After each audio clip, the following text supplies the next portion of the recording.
বাংলাদেশের স্বাধীনতা যুদ্ধে ভারতের ভূমিকাকে আপনি কিভাবে দেখেন? বাংলাদেশ তো স্বাধীন হওয়ার কথা এক হিসাবে ছিল না। স্বাধীন তো আমরা 47 হয়েছি, আবার স্বাধীনতা কেন? আর এক হিসাবে বলা চলে অনিবার্য পরিণতি।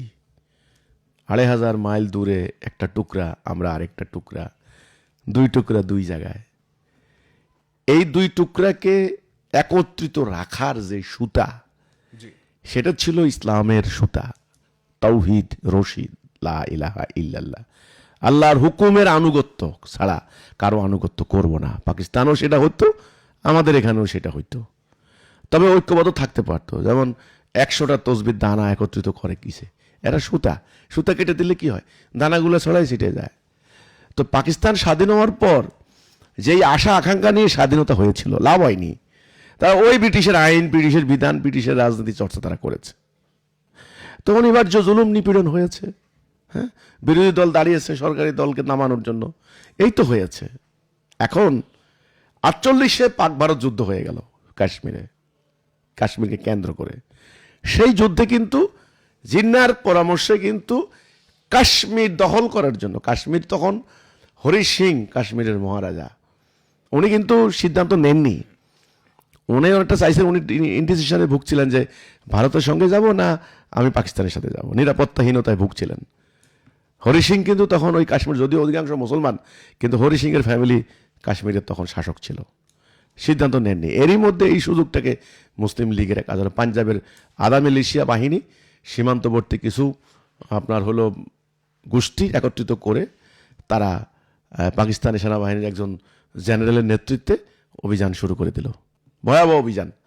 কিন্তু আমার কথা হলো 48 ঘন্টার ভিতরে কথা ছিল শ্রীনগরে এসে কাশ্মীর দখল করা। সেটা না করে ওই পাঞ্জাব এই মিলিশিয়ারা, এরা সীমান্তের এই হিন্দুদের বাজারগুলো লুটপাট শুরু করে দিল, সহায় সম্পদ লুট করা শুরু করলো। সম্পদ লুট করলেন কেন? আপনাদের কি সম্পদ লুট করার উদ্দেশ্য ছিল? এই দেখেন, লানত কিন্তু একদিকে পড়ে নাই, ওদিক থেকে শুরু হলো, সেখান থেকে স্টার্ট।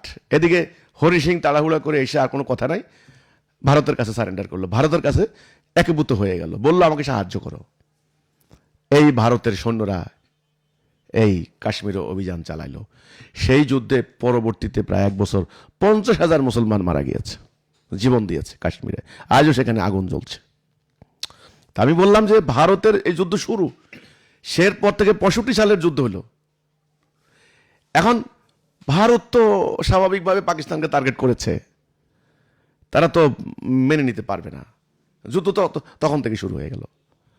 তারা এখন পাকিস্তানকে ভাগ করতে চাইবে। খালি আমাদেরকে 71-এ ভাগ করেছে, এখনো তো পাকিস্তানকে ভাগ করতে চায়। বেলুচিস্তান, সবাই জানে বালুচদের এই আন্দোলনের রসদ যোগাচ্ছে ভারত, সবাই জানে, ওপেন সিক্রেট। ভারতের নেতারাও বলে বালুচদের অধিকার রয়েছে। পাকিস্তানকে টুকরো করা উদ্দেশ্য, টুকরো করলে ডিভাইড অ্যান্ড রুল পলিসি, ছোট করলে আপনি আরো দুর্বল হয়ে যাবেন। তাহলে ভারতের দোষ দিচ্ছি আমি এবার। আফগানিস্তানে আমাদের মুসলমানরা খুব চেতা মুসলমান, চাঙ্গা মুসলমান, আমরা বলি খুব কনজারভেটিভ মুসলমান। তারা আইসা কি করলো, ভারত পাকিস্তানের মুসলমান ভাইদের বিরুদ্ধে যুদ্ধ করলো। আমি মনে হয় কয়েক সময় আগে সে পর্যন্ত আইসা ভারতের সাথে কূটনৈতিক সম্পর্ক করলো উড়ে এসে। এটা কেন করলো? আফগানিস্তানের মুসলমানরা একেবারে দাড়ি জুব্বা, সেই মোল্লা ওমরদের অনুসারীরা, হেকমতিয়াররা, হ্যাঁ, হাক্কানি নেটওয়ার্ক, এরা আইসা যে এখন ভারতের সাথে, দাদা বাবুদের সাথে, দিল্লির আধিপত্যবাদ আমরা যেটা বলি, তাদের সাথে যে চুক্তি করলো পাকিস্তানের বিরুদ্ধে। তো ভারত তো চেষ্টা করবেই। ভারতে তখনকার পাকিস্তানের এই অঞ্চলটা তাদের নিয়ন্ত্রণ করা কঠিন ছিল। ওইদিকে সীমান্তে প্রায় সংঘর্ষ লাগে, দুই দিকে লক্ষ লক্ষ আর্মি তাদের জাতীয় নিরাপত্তার বিরাট হুমকি মনে করেছে। এই জন্য তাদের কেন্দ্রীয় গোয়েন্দা সংস্থার আপ্রাণ চেষ্টা করেছে পাকিস্তানকে ভাগ করার। এটা করবে, আপনি যদি ওই জায়গায় থাকেন আপনিও করবেন।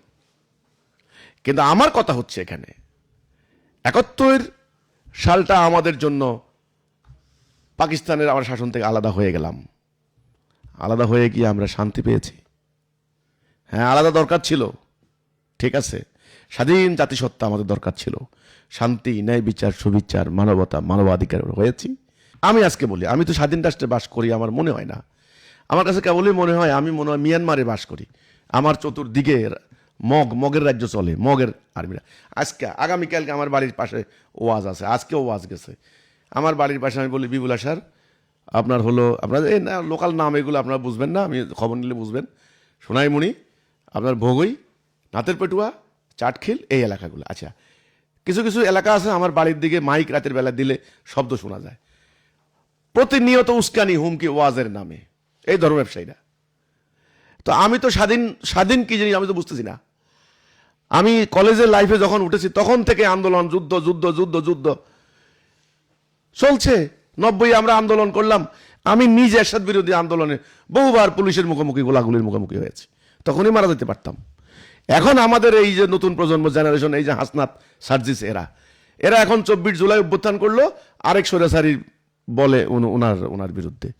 তা আমাদের তো যুদ্ধ চলছে, আর আমার বাড়িতে তো আমি নিরাপদ না, আমাকে প্রতিনিয়ত হামলা। আমি তো স্বাধীন না, আসলে স্বাধীন হতে পারিনি।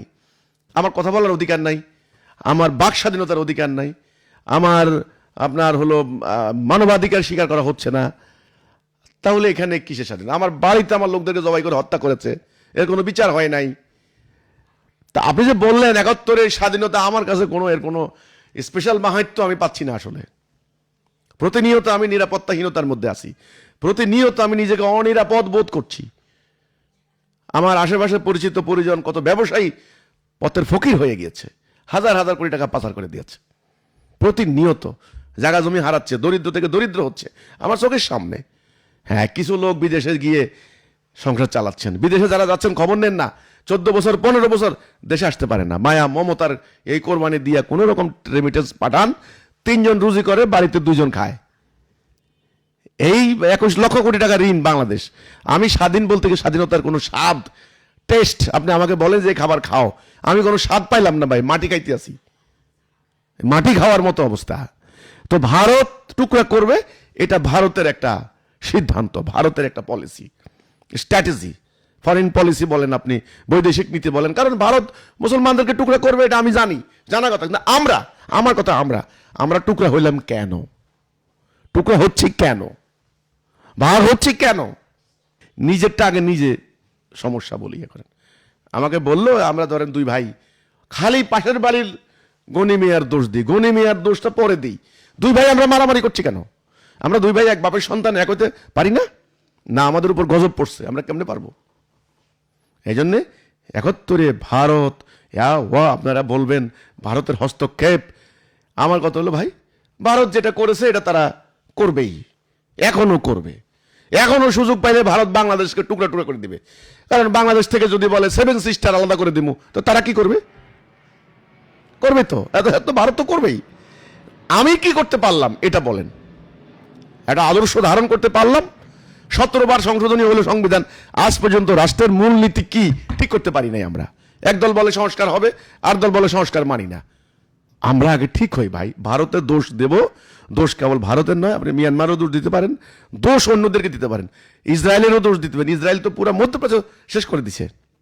তো দোষ অন্যের দিয়ে লাভ হবে না, আগে নিজেরা আত্মসমালোচনা করেন, নিজেরা ঠিক হই, নিজেরা আগে ঐক্যবদ্ধ হই। এটা হলো আমার কথাটা। আমার নিজের দেশে আমি স্বাধীন না, আমি এখন পরাধীন বলা চলে। প্রতিনিয়ত আমাকে আতঙ্কে থাকতে হয়। এটা কেমন স্বাধীন?